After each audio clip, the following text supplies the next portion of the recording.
So this session is on intellectual strategies and tools for allocating and managing intellectual property and international research partnerships. I'm Mario Cervantes with the OECD. In the previous panels, we had the broader national strategies, the university approaches, and the idea of these small group sessions is that we're going to have an expert on a particular issue tell us about the experience in actually managing these partnerships and some of the challenges around intellectual property. It's something that can be technical for some people, but it's very important because, as we saw from this morning's discussion about the increase in digitalization, well, a lot of data also has some intellectual property, and issues around open science and sharing and agreements for this to enable effective partnerships. So I think the idea is that we have the kickoff presentation from Mrs. Nina Yankina. She's head project management innovation department at St. Petersburg National Research University of Information Technology, Mechanics and Optics. Liliana Proskuyavkova will be who's assistant professor at the National Research University here at the HSC, will be the rapporteur. The idea that we have some discussion after the presentation and that we should come to some conclusion on what are some general principles or guidelines that the rapporteur can present to the plenary session. So what are some key things to keep in mind on intellectual property when you're designing your partnerships? What are the pitfalls? What are the dangers? So without further ado, and I would also say that there is Russian interpretation, so if Russian colleagues would like to ask a question in Russian, that is possible after the presentation. Without further ado, then Nina, the floor is yours. Thank you very much. Good afternoon to everybody. Okay.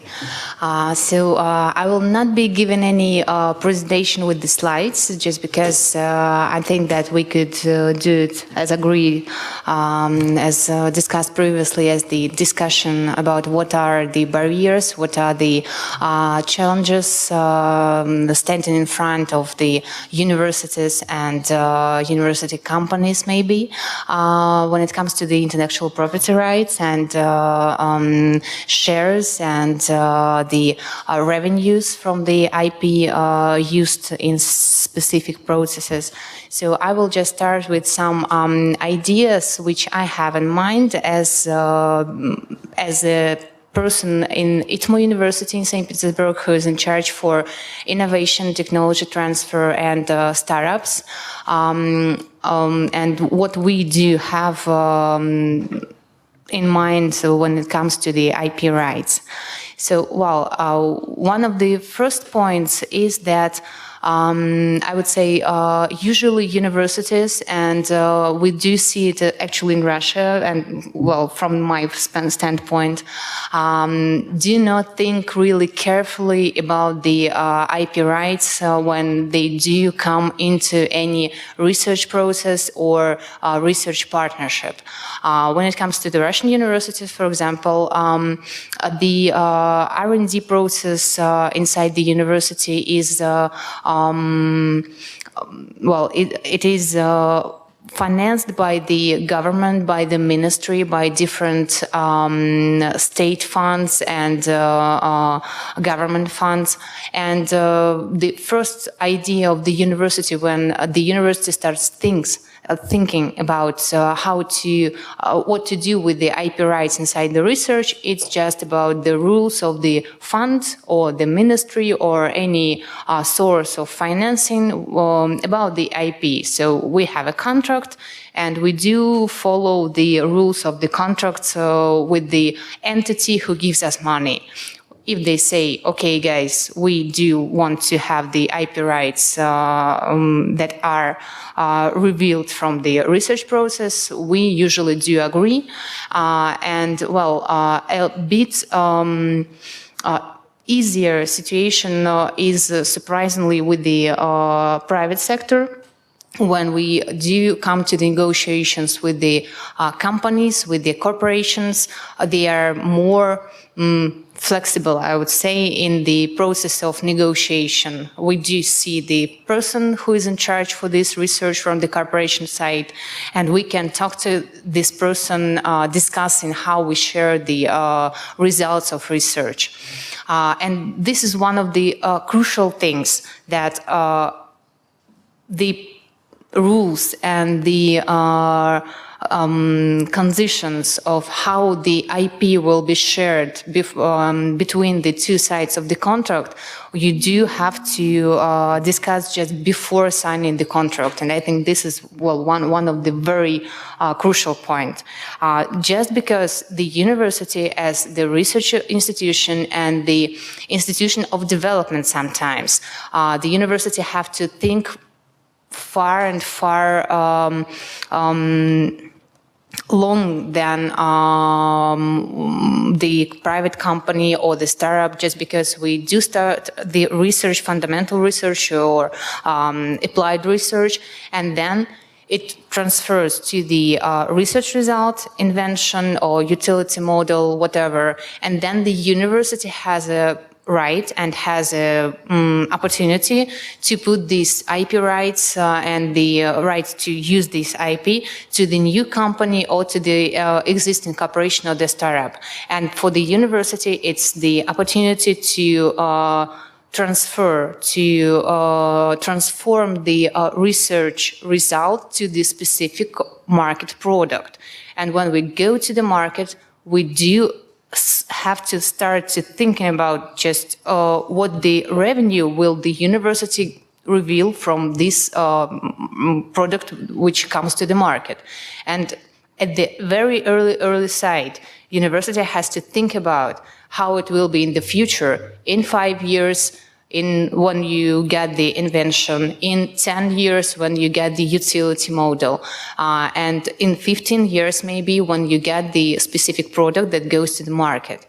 And this is one crucial point. And what just, for example, the ITMO University thinks about usually when it comes to the negotiations with any partner on the research cooperation. And the other side, which is, in my opinion, is not less important, is that for the university, a very important part of creation the research results and of defending the IP rights is the position of the university researchers, principal investigators, and the students who are in process of research, because the university is like the umbrella and the house for all these researchers and all these science guys, and we have to defend and we have to protect also their author rights and their rights to get the money from the IP that they do create. And this is the other side of the process of collaboration and negotiations with the partners, because we just have to think not only about us, but also about our employees and about our students. So this is from the first early beginning, the 2 points that I wanted just to mention, and maybe to also to discuss this, and maybe then go through the process of commercialization of the IP rights created in collaboration with the research partners or with the corporate partners, and how we do that in our case.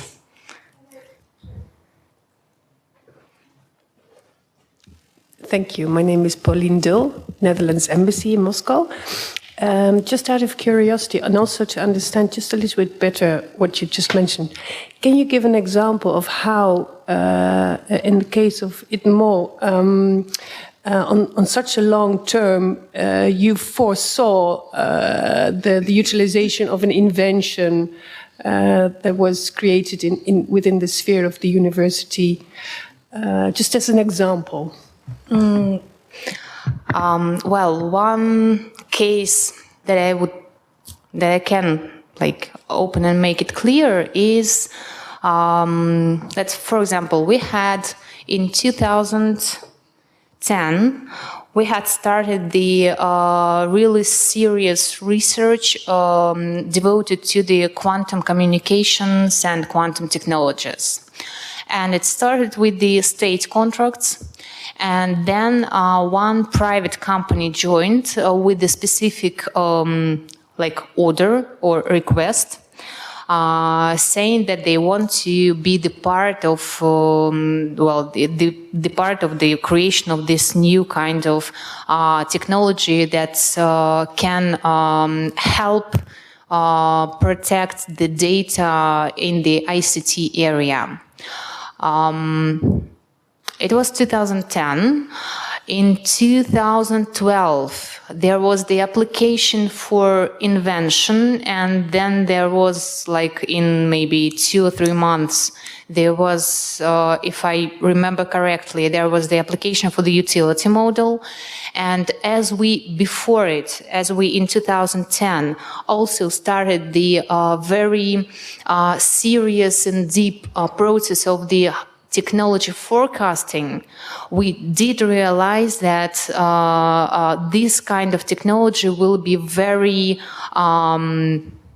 cutting edge for the market when it comes to the data protection, and it may actually, create new market, or just at least make the new structure of the existing market. And that's why we were really careful in the process of negotiations and signing contracts both with the state side and with the private side, trying to protect just the university rights, and we had the 100% rights for all the technology when it comes to the invention and when it comes to the utility model. And in 2012, we also created the spin-out of the university, giving them the right of using this specific invention on the quantum communication cryptography thing. And the company started to develop itself. They got some some grants to develop it in sense of developments and technical side. And in 2016, they raised about 100 million Russian rubles as the investment to make it more close to the market. And it allowed university to sell the part of its share in this company and the part of the IP to the strategic investor. So that, let's say, if the university before had a share that has been from the early beginning assessed at, let's say 10 rubles, and in 2012, in 2016, we've got around 1,000 rubles. Just because we sold our share to the strategic investor. So for the university, it was the part of the revenue generating. So that was the sense. From the early beginning, we had the marketing research and we had the forecast and the foresight, just to understand that this will be really commercially potential. Thank you. Any other questions on this, or anybody want to share examples or experience? Yes, please. Good afternoon. My name is Ekaterina Streltsova. I'm working here in HSE, and I wanted just to continue because your question was about how different universities and research organizations decide what to promote and so on and so forth. And we've just finished a 2-year project for the Ministry of Education and Science, and we were trying to identify the best practices on how Russian universities and research organizations manage the results. The R&D results. And one of the blocks of the questions, we were interviewing the top managers of around 150 universities, top universities in Russia, and top research organizations. And one of the blocks of the questions was about how they choose their new technologies or R&D results for further advancement and commercialization and so on and so forth.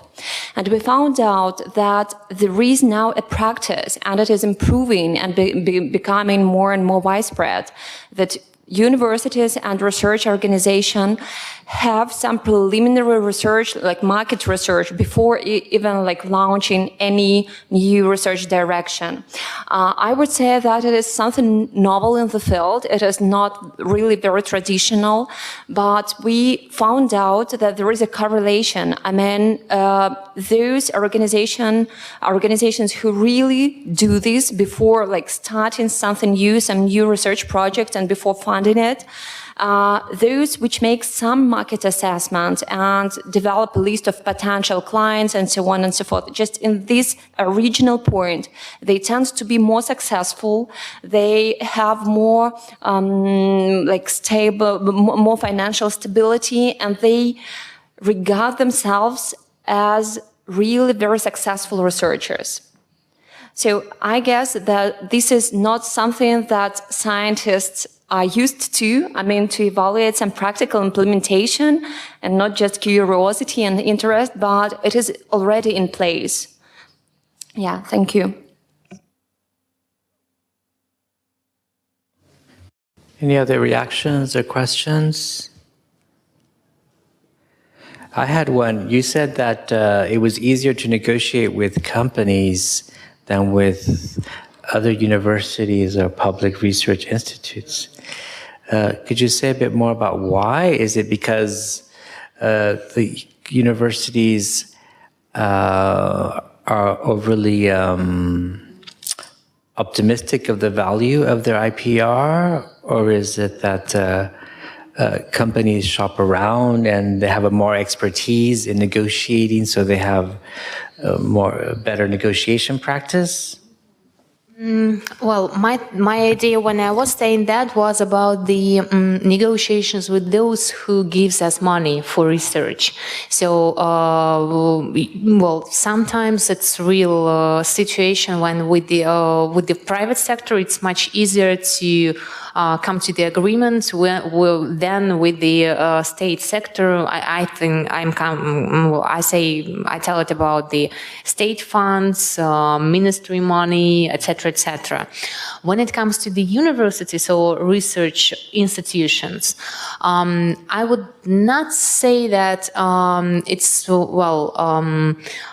more difficult or more easier to come to the agreement how we'll share the IP rights when it comes to the joint research. Maybe it's just about the more, I would say, fair negotiations, just because when it comes to the collaboration of the universities, usually there is the third party who finances this collaboration. And again, we have the rules on this top side, and they come down for us saying, okay, guys, if this university does this part of the process and this university does this part, so you will have 20% of the IP rights and you will have the 80%. And this is just the other, I would say, kind of the negotiation between the two universities. Is just the point about how to agree on who does what in sense of research and how much it costs, just because the IP rights finally are all about money.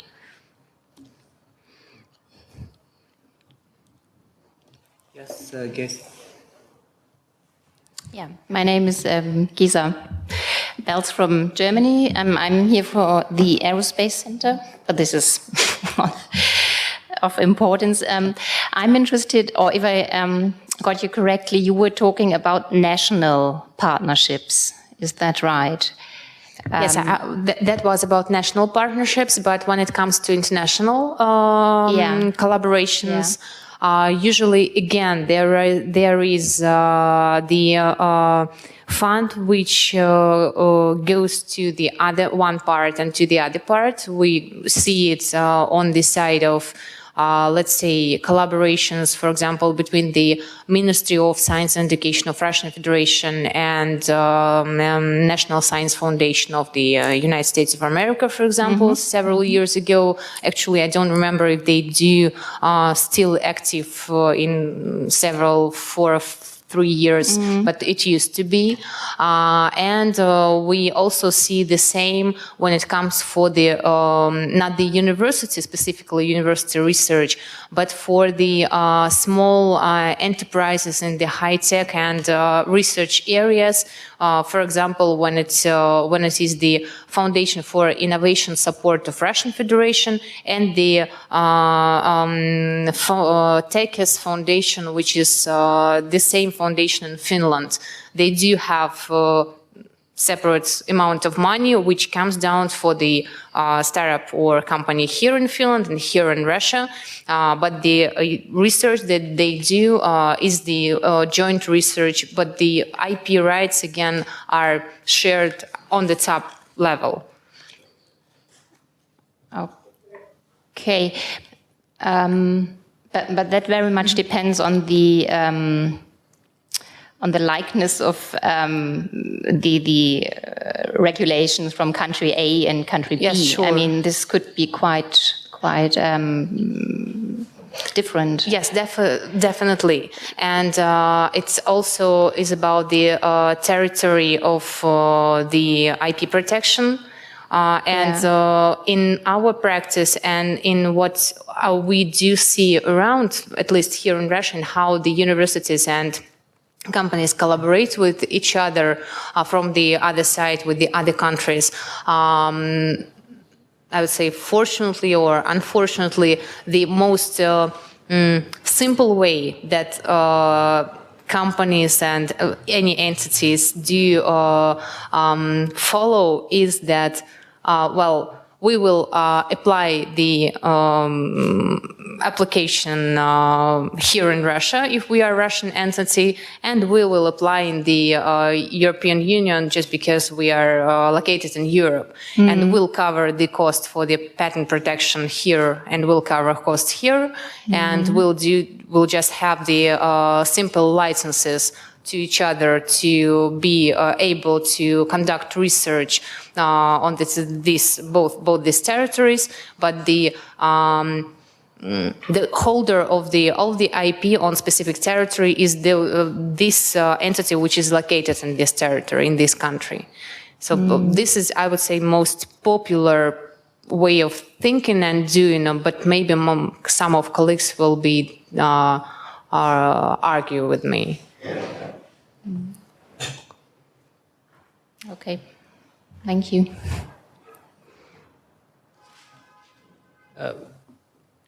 Nina, would you say that there's a need or usefulness of having some guidelines for managing IPR? Do they already exist? I mean, I know some universities have guidelines. It's mainly focused on the national partnerships or the commercialization, the guidelines. But what about... Yes, exactly. And there might come up problems not yet seen if you enter the international stage. Sorry. Just referring to the German example, the guideline for intellectual property rights was just amended beginning of March in Germany. And this affected also how many percentages of a book may be used in order to copy it or to serve for research or for education and so on, and how many of the what quantities of a book library may use and things like that. And this would definitely affect international cooperation when publications come out. And there might be other regulations in country B and how to deal with that. This is not part of the individual contract between two universities, but this is national law. And this you cannot rule out national law, so you have to look at it. And I would say yes, and it could be very, I think maybe this can be one of the points of kind of recommendations as the result, and maybe Liana will support me or not. But I would say that as far as I can see, in Russia still we don't have this, kind of specific rules on the level of the federal law. In sense of the research collaborations with other countries, and even in sense of the kind of regulations on the IPRs for different kinds of institutions or companies. We do have the like general rules. We do have rules on how to protect the rights of authors.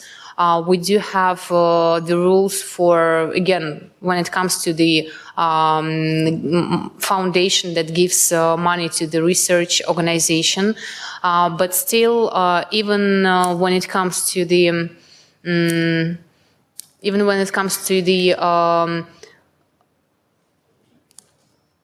sharing the revenues from the IP inside the institution or inside the consortium of the institutions, it is it is the deal of these specific organizations and consortiums. There is no like federal rule that we have to follow. But maybe this will be a good thing to do. Maybe not the federal law, but any recommendations from the Ministry of Science and Education, for example, or from any research foundations that would just help research institutions and the universities in the process of their research activity to just, to be oriented to some like best practices of maybe our foreign colleagues or even just good cases. Yeah, just the last word. I mean, this is in particular of importance because of sharing data or open access tools and data, which is on an open access basis, and there the problem comes up again. Yes, sure. And we did have just one comment. We did have, for example, in my practice in ITMO, we even tried to start the using of the practices of our international foreign colleagues. For example, when it comes to the sharing of data, we even have one case of signing the MTA, Material Transfer Agreement, with the American side, and our researchers started to work from our side. It was about the information technologies and different research and investigations with the with the data, and from the American side it was the data gathered from the research about genomes of the people. So there was some kind of the big data and registers that our students and researchers used, but that was not about money. That was just about kind of like pilot step of the investigation. But that was quite interesting because in Russian Federation we don't have this form of even the agreement material transfer. What is that? That was first question that was asked from our researchers when I just proposed to sign this, because the American side had to do that. That was quite interesting experience. Thank you. Yes, please. Yeah, I wanted to continue this question about national discrepancy of IP laws, and I would say that definitely now it is still in. Like, for example, in Europe, you can sell their patent applications without waiting for patent being granted. In Russia, it's impossible yet to our national laws. But at the same time, now our patent office, Rospatent, is under really serious and strong reforms in order to build into this European tradition. And we are really making a lot of moves towards it. And I believe that like we will be quite similar to the European legal framework pretty soon. And also like another answer to your question about how to overcome this barrier is definitely this existing international procedures, like for example PCT or HAG system or whatever. And again, now they are being reformed, and even PCT. So now you can have only PCT application, yeah, and then it goes to the national phases, and again it meets all their, you know, like national requirements and so on. But I don't remember whether this year or the next year they start a new system, PCT system, and PCT will be not only about applications, but also about granted patents. It means that you will not meet or face these problems of the national level, because you will file just one application and you will get just one patent for the whole countries. You will not like need to deal with all their national, you know, peculiarities. So I think that we are moving towards this like common and shared understanding of IP laws, and probably it will help and promote some further international collaboration in this field.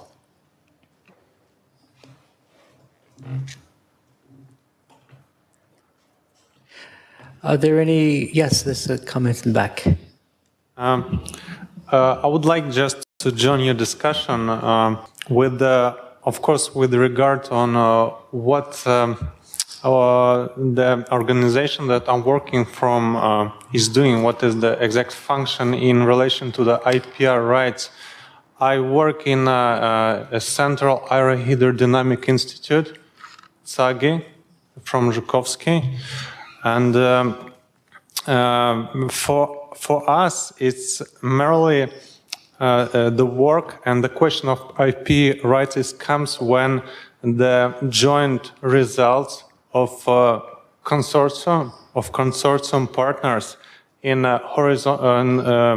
in different projects under the Horizon 2020 framework program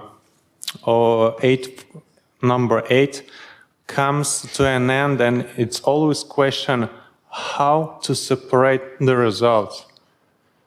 And the practical issue is very far from its logical solution, both from the sides of European Union and European partners, which are forming most partners for TSAGI in those research projects in aeronautics, and for TSAGI, of course, another Russian institutes and aircraft industry representatives. What would be my question for you, Liliana? Could you please, because the problem of discrepancy, as the colleague said before, just about discrepancy in some obligations. Because in our situation, in Horizon 2020, we have obligation before three, let's say, before three parties in three different contracts in one time. It's obligation before European Commission in model grant agreement. It's obligation among partners in a consortium agreement as well for internal arrangement, and as well for where the most clauses which discussing IP rights should be strategically discussed, as you mentioned in very beginning. And the third one, of course, is national ministries like Ministry of Trade and Industry or Minister of Education, which are subsidizing our researchers.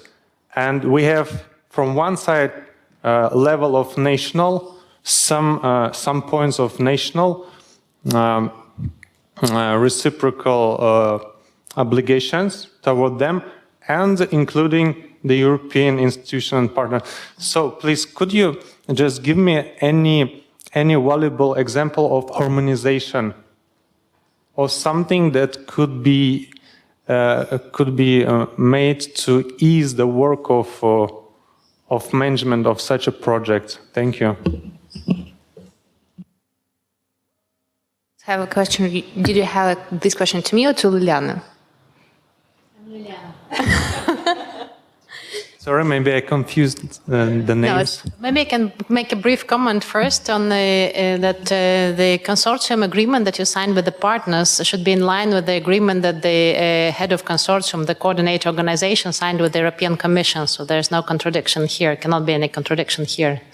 So these two, you can say that if you, the IP is mostly regulated at the level of consortium agreement. European Union does not usually impose something in addition to that. So they encourage the participants of Horizon 2020 projects to regulate this, negotiate it amongst themselves in the beginning.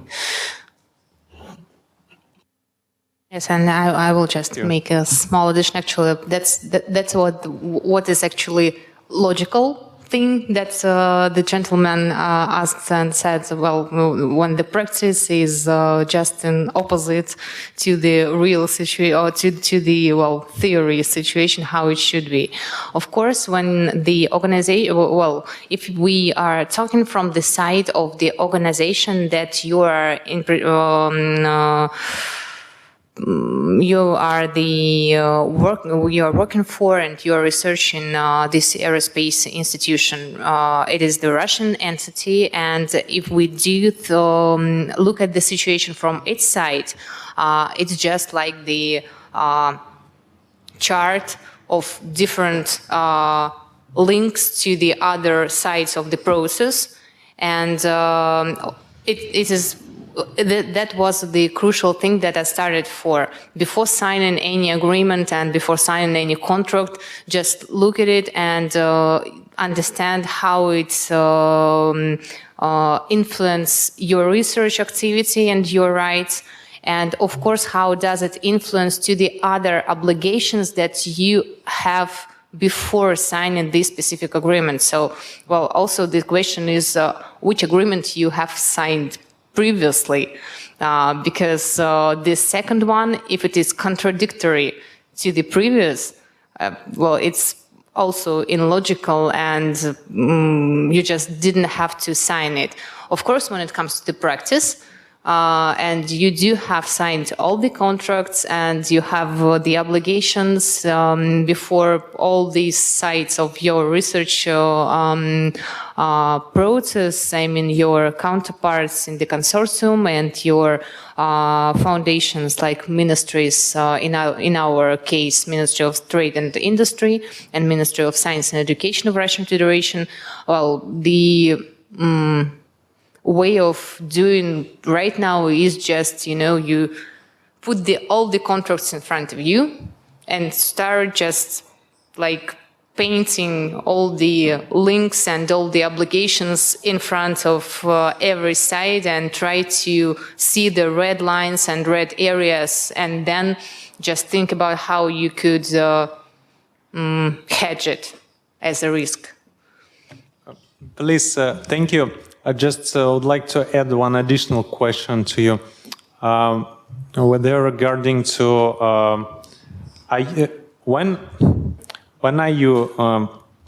when you in the project and you know that you're getting any exact result, and at the very beginning stage, do you make any plan for IPR in the beginning stage, as it's recommended in many sources, including European?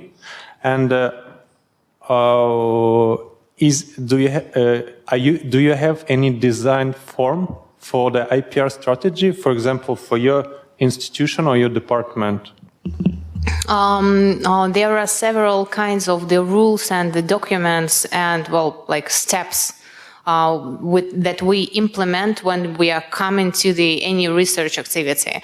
Of course, it depends if this research activity is fundamental or it is applied. Because, when it comes to the applied, we do right now understand that the market is somewhere near. And when it comes to the fundamental research, well, for our case, for ITMO University, not very much fundamental research we do implement just because we're a technical university, technical institution. And well, when we are in project, I would say that the marketing strategy for the IPR and for the all the steps that university, or at least the areas where the university will go with these research results, they are actually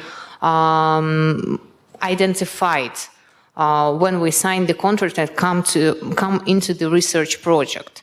But nonetheless, if we at any step of the research activity, when we understand, when we realize that there is potential commercial or just interesting research result, we do start marketing research, and we do start support to the specific investigator or specific professor.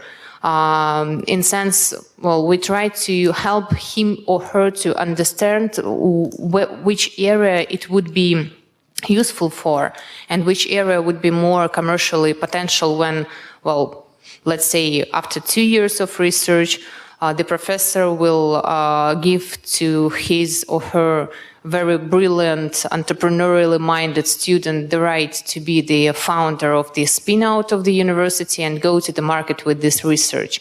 And coming to your question about the policies and rules, of course there are a lot, but I would say we are at the very early stage in comparison, let's say, with the High School of Economics, which is really, I would say, like mature and very, very careful with the all the legislation base and all the regulations when it comes to the IP. But well, for us, it's the regulatory base of the university for the R&D processes, for the IP rights of the university. And right now we are in the process of development and coming to force of the policy and strategy of the university in managing the spin-outs of the university. When it comes to the shares of the university, let's say 10% or 12 or 30%. When it comes to the share of the revenue from the spin-outs and from the IP rights inside the university, etc., etc. So well, each stage of the research process is like covered different rules, and all this is like complex, not perfect still. It's not perfect, and it leaves much to be desired. But we are trying to make all the defense and all the protection for our professors and for our investigators.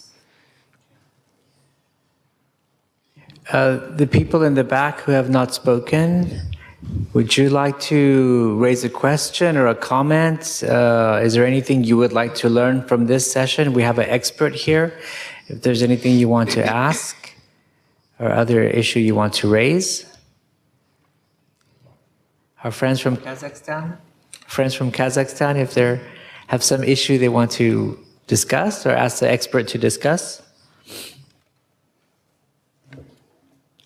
Можно говорить на русском, да? Да. Ну, в принципе, нам все интересно, все вот послушали, но у нас, я представляю организацию «Фонд науки», которая финансирует проекты коммерциализации.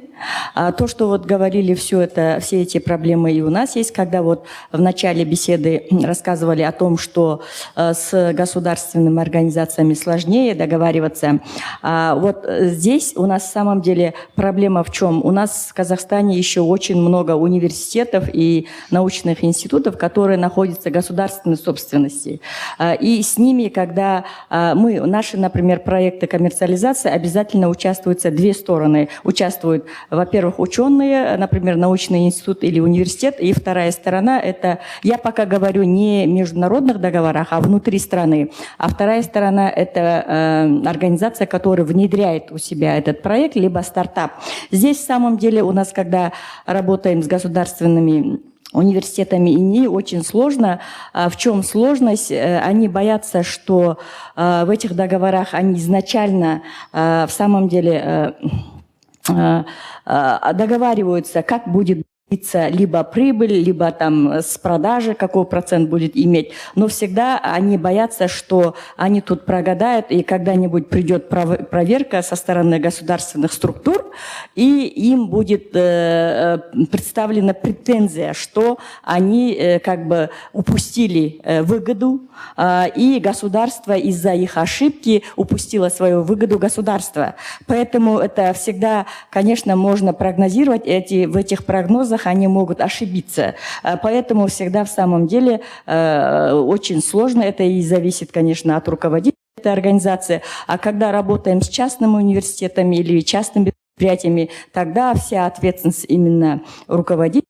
В этом плане как бы легче договариваться.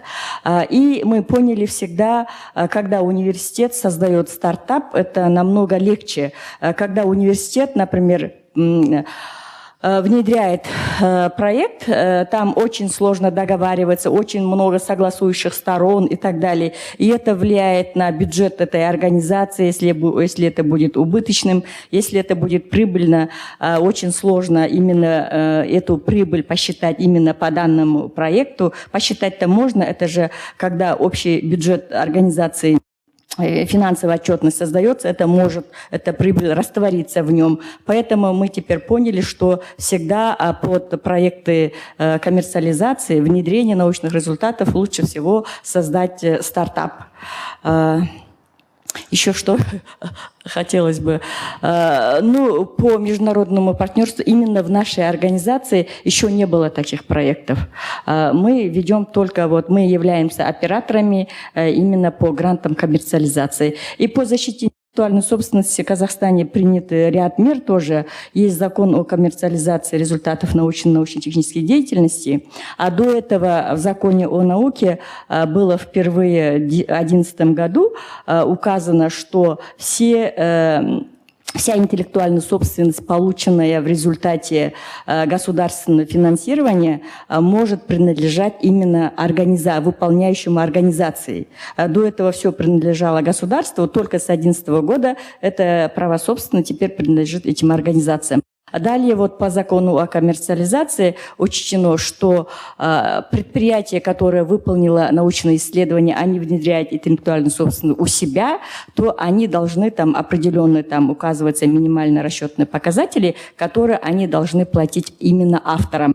И при внедрении результатов научно-технической деятельности именно авторы проекта, они должны получать, я уже не помню, по-моему, не менее 20%, либо 30% именно авторы должны получать. Так защищены права именно ученых. До этого это все зависело от руководства организации, как они будут делить выгоду. Я думаю, у нас еще в Казахстане дальше будет продолжаться совершенствование законодательства по интеллектуальной собственности, по защите интеллектуальной собственности и по защите прав ученых.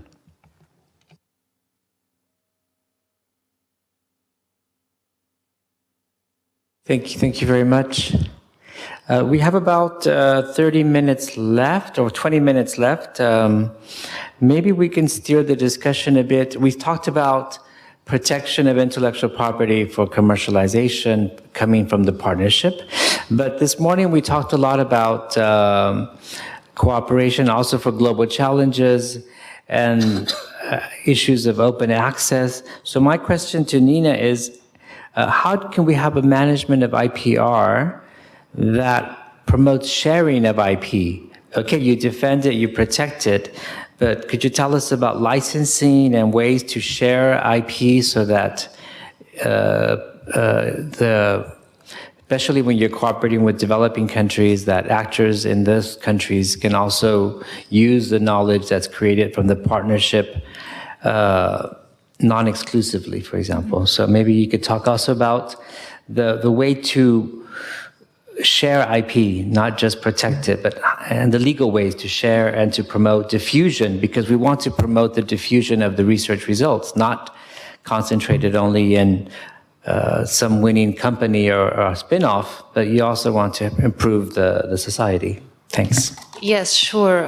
The diffusion is also the crucial thing. And before I come to the legal part and how we, well, here or worldwide make it legally, I will just share with you a small story that actually illustrates the real need for diffusion of the cutting-edge research results and the promotion of the research results. It is the case of one of our American university partner. It was in 2010 or 11 when I was first time in America and came to the IP office of this university, and we just wanted to get the best practices and learn how they do with technology transfer and IP protection.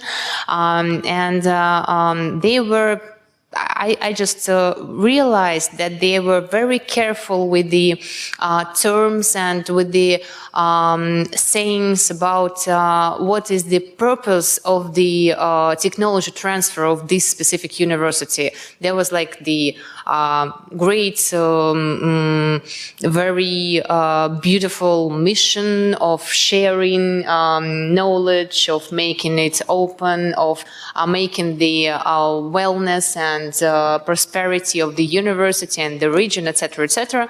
But at the same time, they showed the like the slide with the KPIs of the specific office, and they had the need to get the revenue from the IP. So my question was, well, guys, what actually is the specific purpose of your activity? It is about the revenue, and is it about money, or is it about the prosperity and people and diffusion of knowledge, etc.? And they said a story. They just invented the specific pharmaceutical thing which actually fight against, let's say, cancer, and they had the invention and the patent, and they had a chance to sell it to the huge pharmaceutical corporation for like $100 million.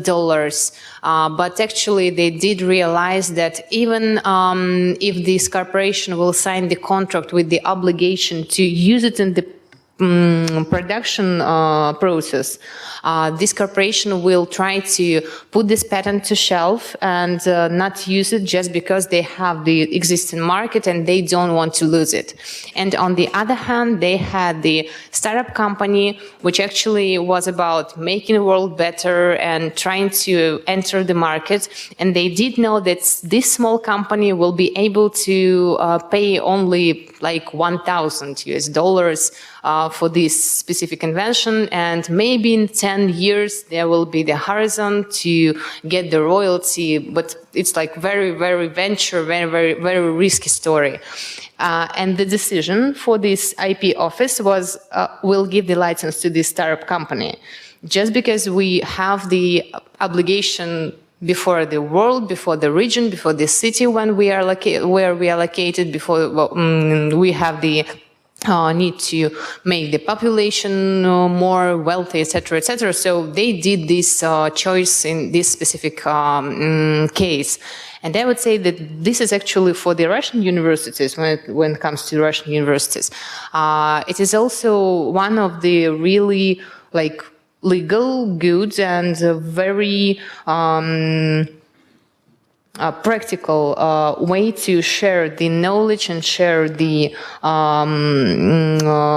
developments that they have to that they had from the research activity by just licensing it to not small but very wide number of the companies with the university like the shareholder, because it is the right of the university to identify which kind of license it will give to the startup. Will it be the simple or it be exclusive? What is the territory? What is the value of the rights that we give them? So this is very like flexible and very good form of making it. But it is about the traditional thing, like that. Well, traditional ways of protection and diffusion of the IP rights. The other, I will just give a brief idea because it's like only the first step to this. We are right now think a lot, talk a lot, and work a lot about the data economy, the cryptography, the blockchain, and other interesting instruments provided by the information technologies.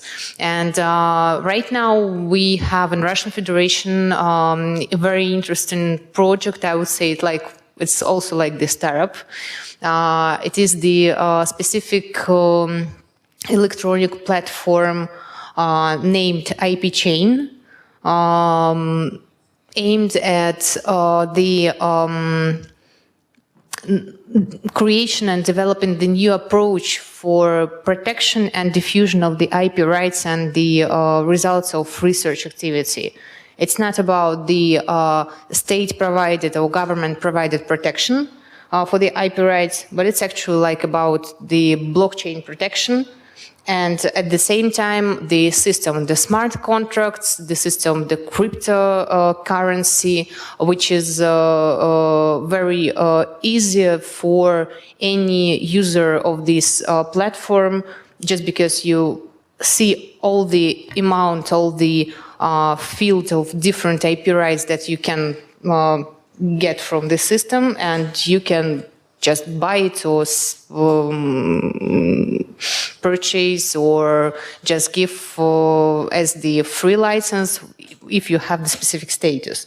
So this is just only the first step for this project, specific projects on the IP chain. But I think maybe it will be also the good instrument for the diffusion of the innovation.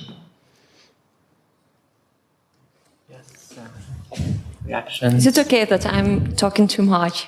If not, then just stop me, please. I just can't stop thinking about open innovations during the whole discussion, and especially now when you ask about how to allow society to benefit more from what is done by science. And so in the field of open innovations and their management, there is quite a big number of different papers devoted to new not methods, but techniques of IP introduction and use. So the same methods are still available, patenting, know-how, and so on and so forth. But inside those traditional strategies, there are some very new and creative approaches how you can do this. For example, how you can protect your IP and benefit from it, commercially, at the same time releasing it and giving society a chance to use it. And just to give one of the examples, one of the approach is called IP modularity. When you just split your technical solution, your inventions into small pieces, and for example, you release just one of those pieces to all the public, but then just the core of this technology is still being protected. So it is made so that consumers or clients can use your technology to some level, and then if people or organizations want to continue using it, they need to buy it. And it also works for collaborative projects and also for international projects. So there is no need to share the percentage of IP protection, for example, 50-50, 20-80, and so on. Instead, just one small piece of this technology can be attributed or protected by just one party, while the other one is protected by the other party. So it means that if you want to use this final joint technology, then you need to buy these 2 licenses. But also it gives, like, it gives more freedom to the parties because they can sell their own pieces that can be used in a more like flexible way.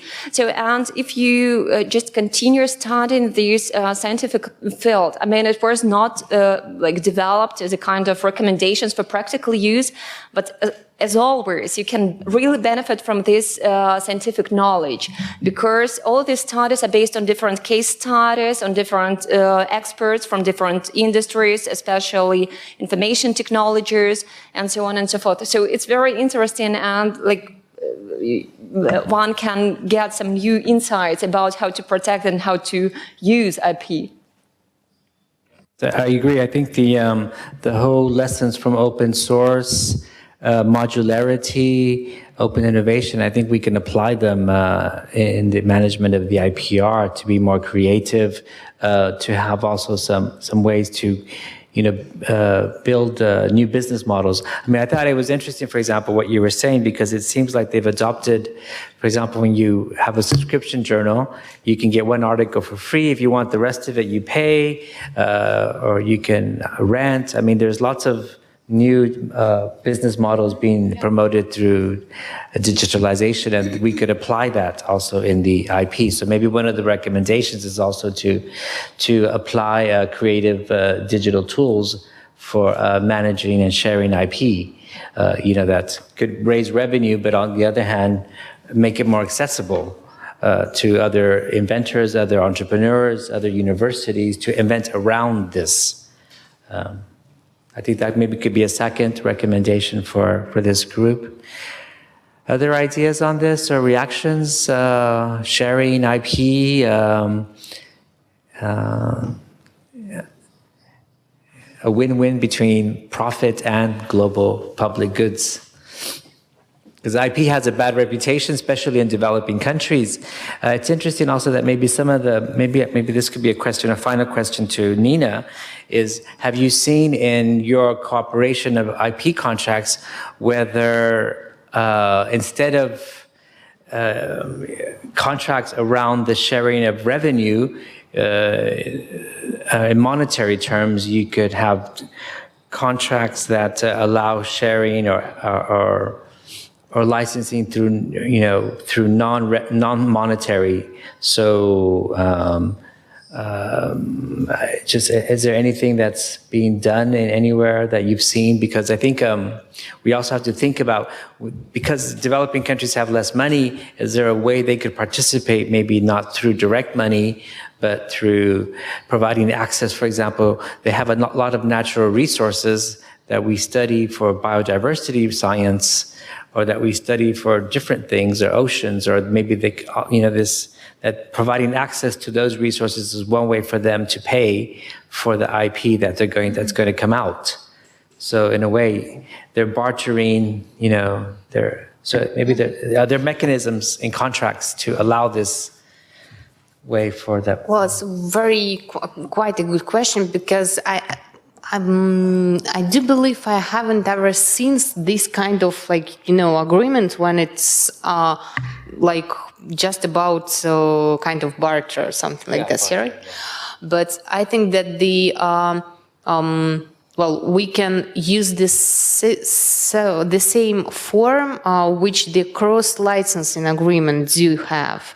When we do have let's say one kind of the active, and the other part is have the other kind, and we just make this cross thing between us. So I would not say this could be very difficult, but maybe we don't think about that this is possible, Yeah.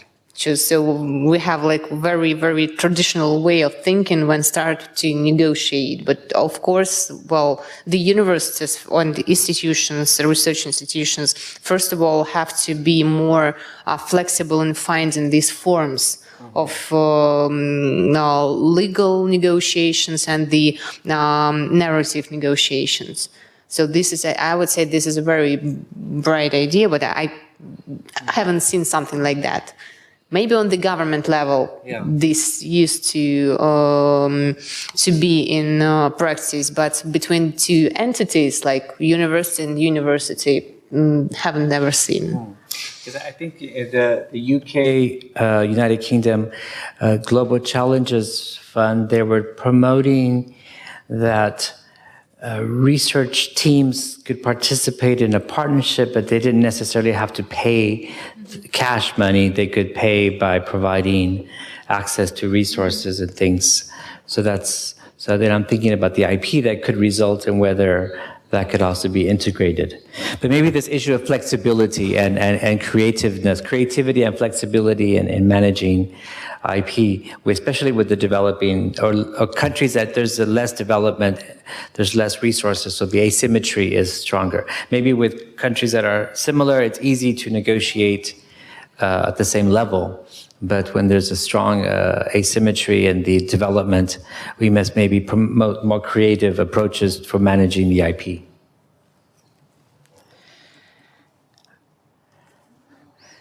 Anybody else in the back would like, Geza again. Yes, good. Yeah, I think I just remember then there was a discussion some years ago about the usage of drugs in Africa, I think it was, or in developing countries. So they were allowed to have access to drugs without having licenses to produce. And so this was a kind of lowerance of usage, yeah. If the data becomes more and more important, then countries have data they can sell or use to exchange.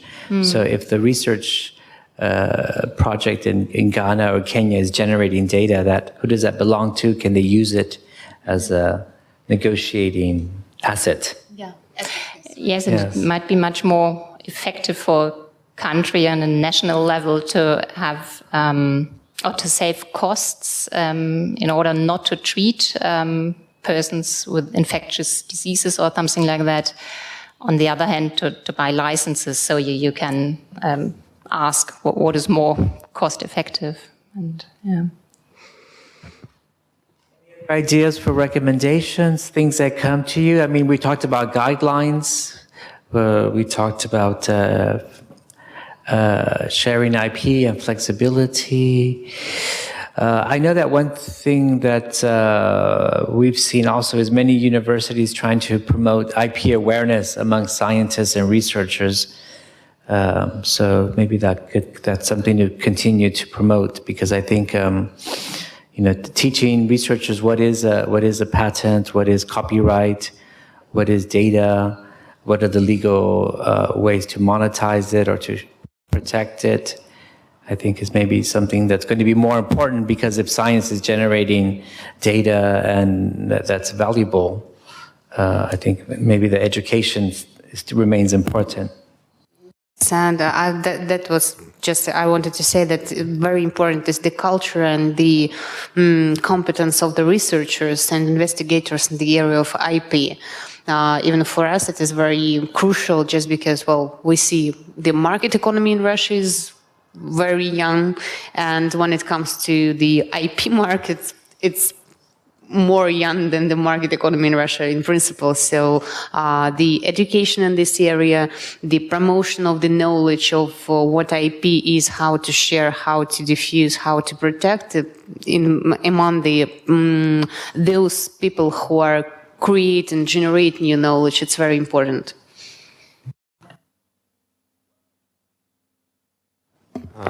My name is Sergey Konovalov. I'm from Russian Science Foundation. I have a question. I think at the beginning of our discussion, you mentioned that you did some research and did some interviews in Russian universities and studied this issue of IP management at the universities.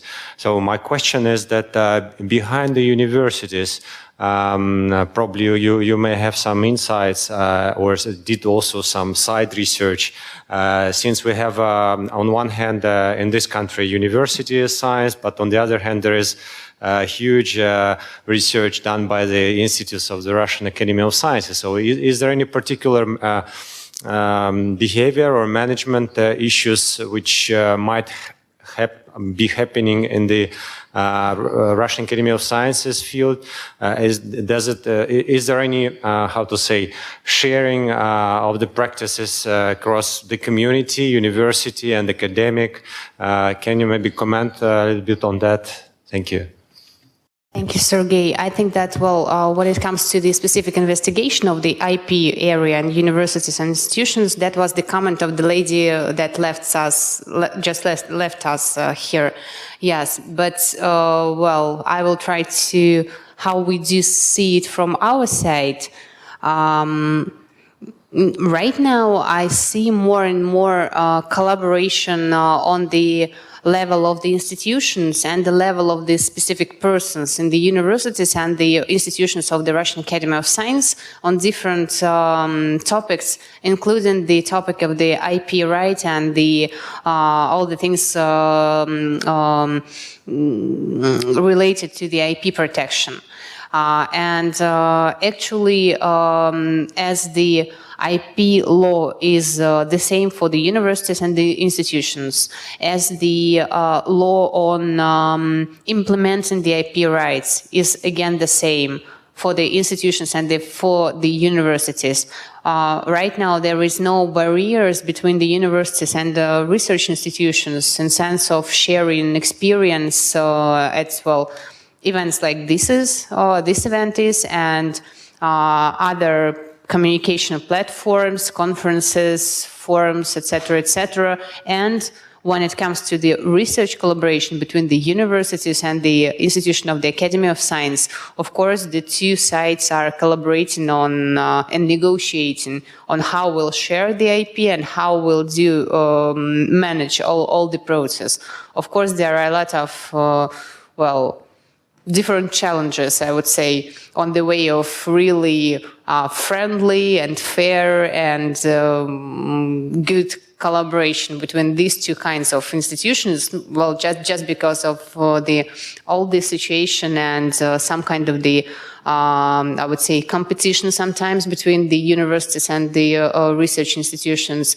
But I don't see the barriers between them to share the practices.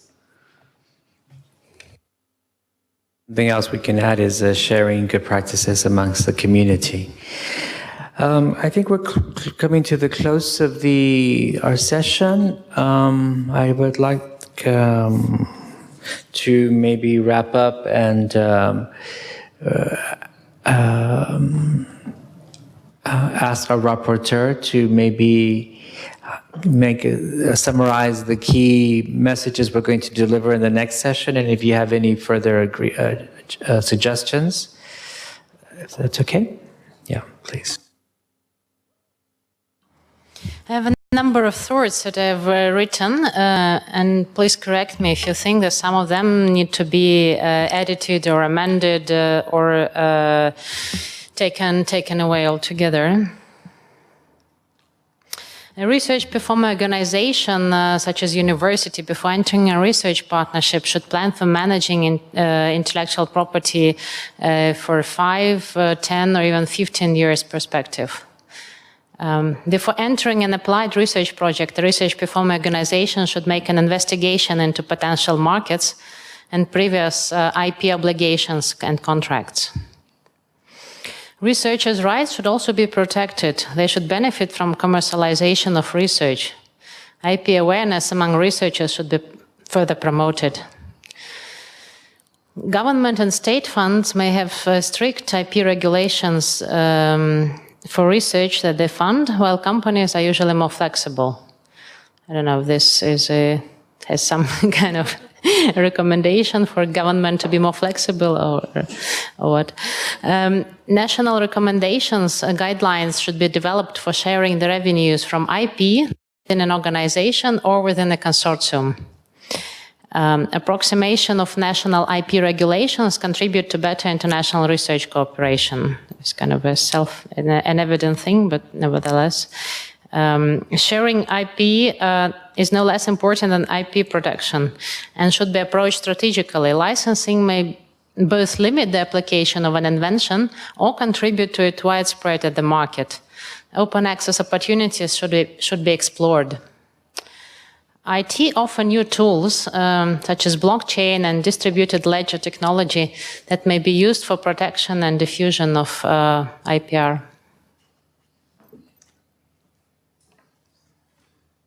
Very good. Nina, you have any comments on that? Or maybe just about this, I would say brilliant, but maybe too risky comments about that government should be more flexible. Maybe we'll just re-say it like the universities and research institutions should take in mind that sometimes government is less flexible than the corporate sector. Okay. Any other comments in the back? Anything you want to add? If not, then I'd like to thank the rapporteur and Nina, our expert, for a good discussion, and thank you for participating and raising your questions and insights.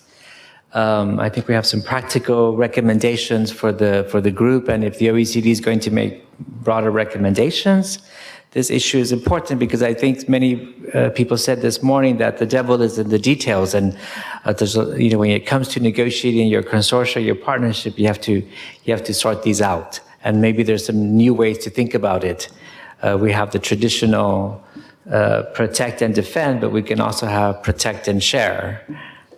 Thank you. Thank you very much. I think we have about 5 minutes to stretch, and then everybody will come back. So don't leave too far.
Уважаемые коллеги, я приглашаю всех на нашу завершающую сессию.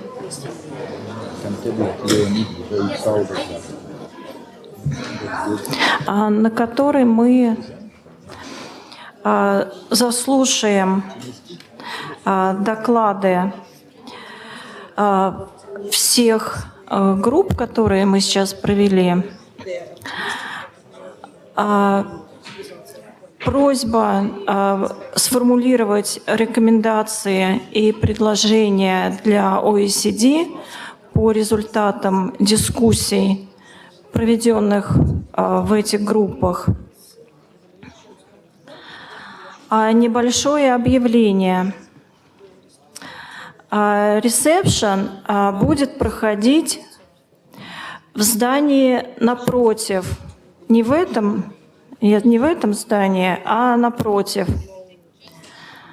Мы всех туда проводим. И завтра в этом же здании состоится вторая часть семинара.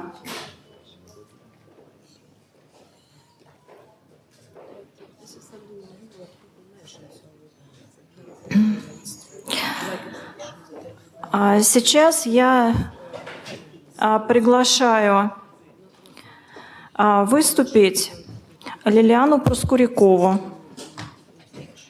которая подведет итоги группы номер 1. Yes, hello everybody. Our group discussed strategies and tools for allocating and managing intellectual property in international research partnerships.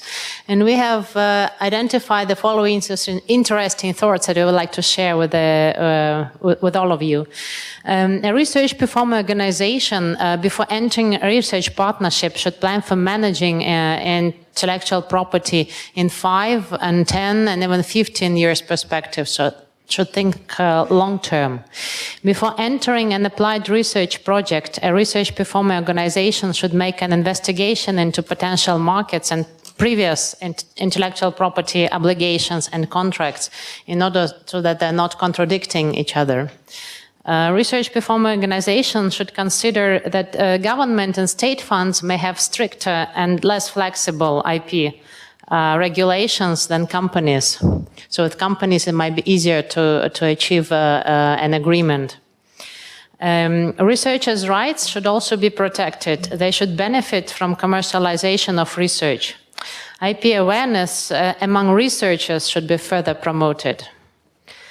National recommendations, guidelines should be developed on sharing the revenues from IP within an organization or within a consortium.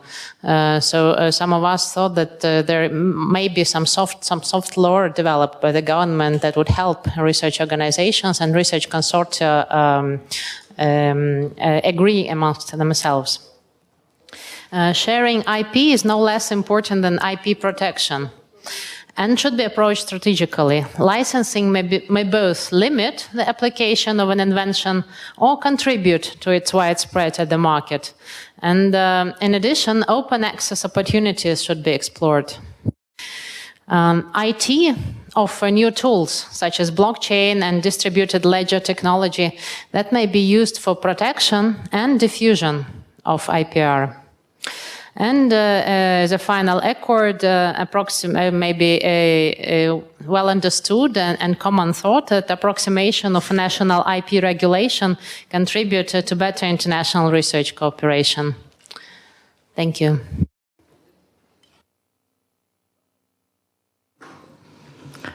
Do you have any questions or some more suggestions for this group? Yes. Yes, no, Mario Cervantes, OECD. Maybe just to stress that one thing that came out in this group was that the importance of also educating the the researcher staff, both with regard to the possibilities and importance of protection, but also diffusion, especially in the context of global challenges and the importance of being creative and finding these new tools to promote both protection and diffusion. Thanks. Thank you. Then I will invite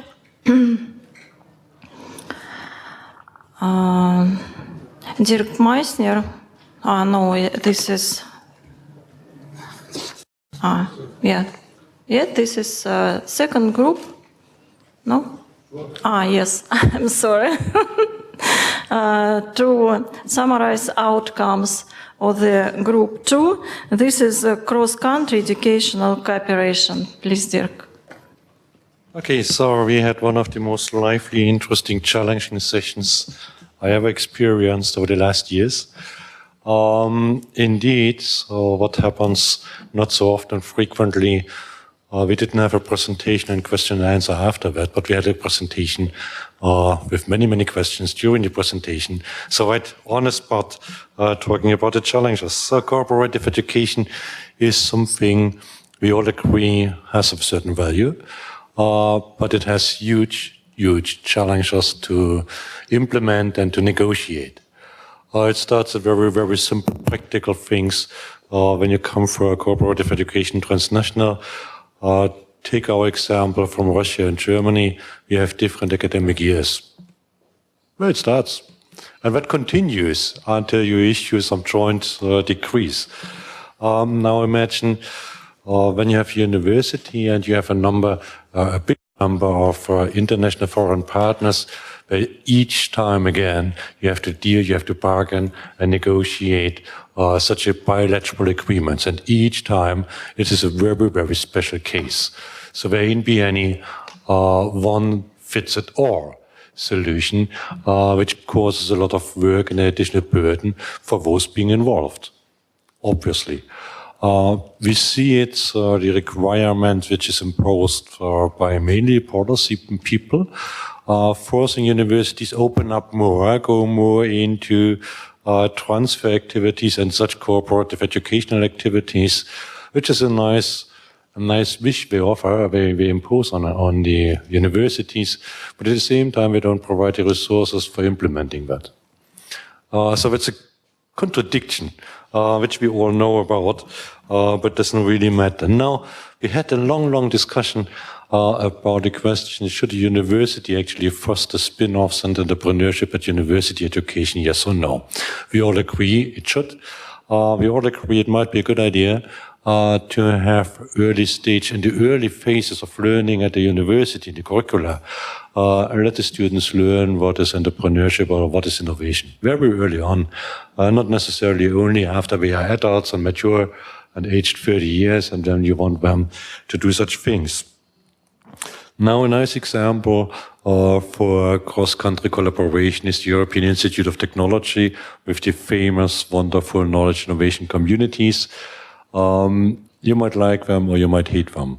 EIT KICS is a virtual organization which doesn't really fully deliver the value or which was intended initially when it was established. It's virtual. And each university involved in such a virtual network is claiming and aiming at getting most value for itself. How do you handle that conflict? Nobody's loyal against the umbrella trademark. Everybody's loyal towards the own university. So why should one care about the other? That is something we discussed somewhat in depth as well. Another question comes, that ongoing request and core request for extending and intensifying transfer activities by universities. Now what for? You don't make a fortune with that. You cannot finance much of the university activities. We should do more like the spillovers, the intangible spillovers, not necessarily counting that quantitatively in terms of money. So you see, we had quite a broad range of topics we discussed, and I'm quite sure when we go for the reception, we will continue discussing. Thank you very much. Yes, thank you, Dirk. Any questions, comments, some more recommendations? No. Okay. And then I invite to summarize outcomes of the Group 3, Managing Human Resources in International Partnerships, Mr. Nicholas Van Ortas. Please. Okay. Thank you, Mr. Chairwoman. We were in a fascinating group. We had a great discussion in that room, and because we are dealing with management, the discussion was of particular cases, in specifically a case of long-term research collaboration between Finland and Kenya. This is the Taita Research Station, which Professor Petr Pelika from the University of Helsinki has set up and is running for the last 15 years in Kenya. Right? The best way to summarize the discussion, the very interesting discussion, besides the excellent presentation of Professor Pelika that the rest of you should look at, are 5. These are the 5 points that I got out of this discussion. First, for international collaborations, in fact, all collaborations that are a little bit outside of the ordinary, and international collaborations are outside of the ordinary, you need a champion, somebody who actually will take a project and work as a champion for the long term, somebody who is excited by the particular project. This is not a small point. This is not governments giving funding. This is somebody who is very much interested. As part of that point is that usually the interest starts early in life. In that particular case, a simple student visit resulted in somebody being interested in the location and later on being able to come back and start a whole research station and fund it for 15 years until now, with several rounds of funding from the Finnish Academy of Sciences and other organizations, the Ministry of Foreign Affairs and others. So that's number 1, champion. Number 2 is the sustainability of funding. Research, if we are talking about research, international collaboration in research here, and technology, research does not bring fruits next month. It will bring fruits maybe in the long term. So the sustainability of research funding is a major topic.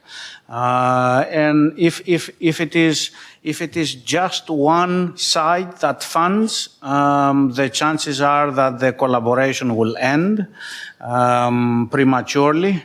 There must be a succession of funders that will pick up a project that will continue in the longer term. The third issue, of course, which directly relates to the group, is different work ethics around the globe. So how do you manage multidisciplinary teams that have been educated and have grown up in different locations with different cultural backgrounds is a major topic. Of course, this is not unknown to the private sector. Scientists may have some great surprises when they the private companies, most private companies know this, but scientists maybe not. So management of diverse teams, right, and expectations, how you create expectations. For example, to give you an example, in that particular case, the Finns are there for the science. The Kenyans may not be exactly there for the same reason. Not totally, at least, or not to that the same extent. So how do you manage different expectations and different time schedules is an issue. The fourth issue is why individuals will participate, what's in for the individual participants in international collaboration. Typically, they will be different. The incentives will be different. And that is also not surprising because the private sector, no collaborative agreement in the private sector has the same incentives for all the partners. So it's the same for science and technology and innovation projects. So one needs to think, what are the incentives actually of people that enter in a particular alliance like that. Finally, it's a major question, in particular those sciences that this center works in, of sustainability. Sustainability in a more general sense. It's a center that is interested in sustainable development in less developed countries.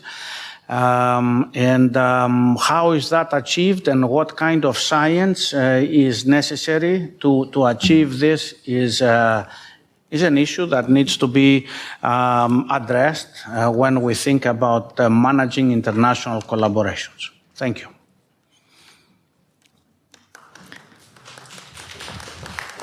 Yes. Thank you very much, Mr. Van Ortas. Some questions or more contribution? Thank you. And for the group 4, evaluation and impact assessment of partnerships, assigning benefits to multiple partners, I invite to summarize discussion and present outcomes Mr. Wolfgang Polt. Thank you very much. I try to be very brief. We have had an interesting discussion and 2 excellent presentations, and we took quite some lessons from that. The first lesson for me personally was that I should have never accepted the role of a rapporteur of such a group, because in the first presentation we were given a very comprehensive picture of what is practice, what are the methods and what are the data by which the European Commission either carries out or asks evaluations and impact assessments to be carried out. And we ended up with a long list of types of data, methodological approaches, and different practices that the Commission itself applies to its framework programs. The reason why I shouldn't have not accepted is because I should have known in advance from recent experiences that this type of discussions always end up in a kind of maniac depressive mood. While we started off with the maniac part, what we can do, then the depressive part was introduced by my friend Klaus Schuch, who gave a long list of very fundamental questions on, can we know this? Do we have the data? And where will this all end up? And between these 2 poles of maniac and depressive, we changed all the time, also in discussion. But I can appease you that in the end, we ended up with a maniac conclusion. But to start with the depressive part, we were given the task to discuss evaluation and impact assessment of partnerships and assigning benefits to multiple partners. Of course, everybody knows that assigning benefits to multiple partners has never been done successfully anywhere, so it was a good starting point for the depressive fraction of our team. But to disentangle it, because it had really touched very important questions that should be dealt with and considered when doing and commissioning evaluations of that sort. Basically, we said that we know a lot in terms of how we could do such evaluations and impact assessments in principle, but there is a major snag, and that is the data. And I just list what the colleague from the Commission listed as their findings of potential and actual barriers with respect to the use of data in such exercises. First, they are costly. Second, they are inaccessible. Third, they are burdensome. They are either of a low quality or missing at all. So what do you make out of that as an evaluator?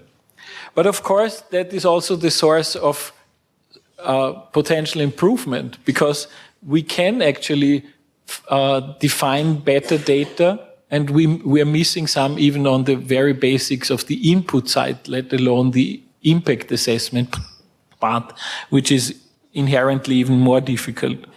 But we can and should improve on that. But the question, there is a basic question which by all methodological approaches and by all improvements in data, which are still possible, cannot be solved, and it is, are we asking the right questions? And I think there was a criticism which applied to some parts of this morning or this day's discussion as well, especially when we were looking at international collaborations in science and technology in isolation from the fact that we should be looking at them, if I take the subtitle of the conference serious, in the context of economic competitiveness and the grand challenges. That we did not very much, or some would say not at all, because that is inherently much more difficult than to measure international co-publications or the monies that are allocated for international collaboration, because then you would really have to look into the fact whether something, even if it would have been carried out on a purely national basis, addresses a global challenge and solves it or contributes to the solving. So are we asking the right questions? And the cautious answer is not yet, and we certainly should improve on that. And to end up with the most maniac part, and that is the discussion about what can we do with new data. Ideas have come up for new types of semantic analysis that would go beyond what we have so far. And even on the way up from the room, new ideas were created, not stop with policy documents, because policy documents, they give you the idea of the rhetoric of politics and of the good intentions, but quite often policy falls short of the good intentions of the strategy documents. So we should apply much more refined semantic analysis to yet other types of documents, like applications to funding programs. We should think about the semantics that we use. Even the term of a grand challenge does not mean the same thing to each and everybody, and should be disentangled. So a lot to do, and for the semantic analysts as well as for the economists, and we can look to a bright future then.